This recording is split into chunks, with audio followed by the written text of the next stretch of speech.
Hey, it's Ryan here again from our lab. We got more of this big stonking huge laser open. What we can see now is the reservoir for the water cooling system, and all the assorted sort of gubbins for that.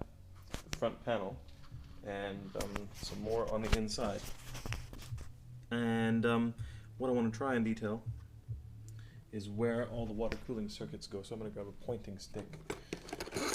So, right. What happens is, it appears, this is sort of for me as well again, trying to figure out what the hell goes on with this laser.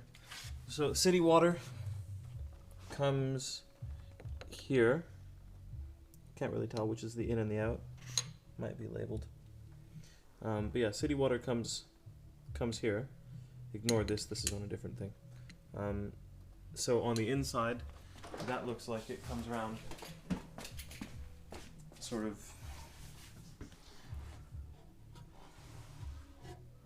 down behind everything.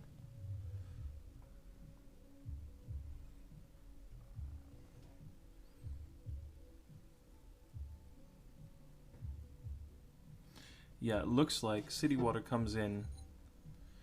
Can't really tell because it's in the bottom down there. But there looks like there's a pipe that comes up from that, goes into a into a switch, and loops around back out again. I don't know how exactly the city water connections work, so that's something for more investigation. Anyways, this is the pump. That's the end of the pump. You can see the motor sort of behind there. Yeah, in there you can see the motor. And that there is the heat exchanger, which is an interesting setup. I don't quite know how they're doing that, but that's fine. I'm still learning. And then you've got some water from the reservoir going into the pump here, and that's got an output connection there, and that goes off out back to the, hang on, I'll get around there, out to the back of that. I don't know if you can see any of the connections there, but sort of they all come out the back. Oh, hang on, those are the city water connections there.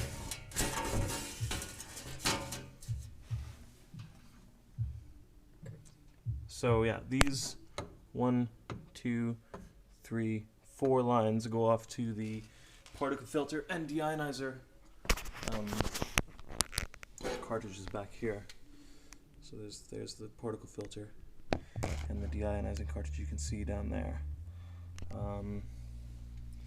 But yeah, it all sort of looks to be intact, the water cooling circuit. I'm not really sure how it works, but like I said, it all looks to be there and sort of intact. So we're looking like we got a fairly complete laser system here.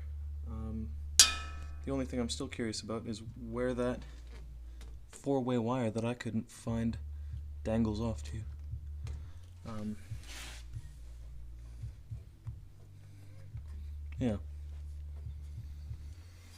Yeah, so we found some more interesting stuff on the front panel here. This is what the front panel looks like. We've got a very special switch that fascinates me very much because it's got a single mode and a multi-mode setting. I'm not quite sure what that does because it didn't look like there was the right stuff in the head for it. You got your key switch for emission. Oh yeah, we like doing that. That's my favorite knob. We've got all the control for the Q switch here, so you've got all your different modulation modes that you can run it like. Then we've got our laser control. You can press buttons and they all seem sort of fairly tidy. That's a nice smooth multi-turn pot there for the lamp current. Down on the lamp monitor here you can see there's a little LCD that's on the CW600 power supply. You can switch between monitoring the current or the voltage, which is quite good. Over here we've got all the different lights, and hopefully they'll tell us something when we fire it up. And the best part, now this is very special because that's there's an hour counter, and this laser has only had 383.4 hours on it. This was built in 1999, so it's unless that's been reset, which I think is unlikely, almost a brand new laser. So yeah, that's where we're at with this thing. And one of our good buddies has been busy wiring in up there. That's the 3-phase wiring. So hopefully soon we'll be able to plug this guy in, get some water to it, and have a proper play. Anyways, that's it. I'm out, and I'm gonna put this laser away and go and do some more research on it and post up on. Hopefully, some of the guys on Photon Lexicon will be able to give me some more insight as to what the first sort of things that I need to do with it are, and we'll go from there. Cool. See you guys later. Hopefully with a working laser, but we'll see.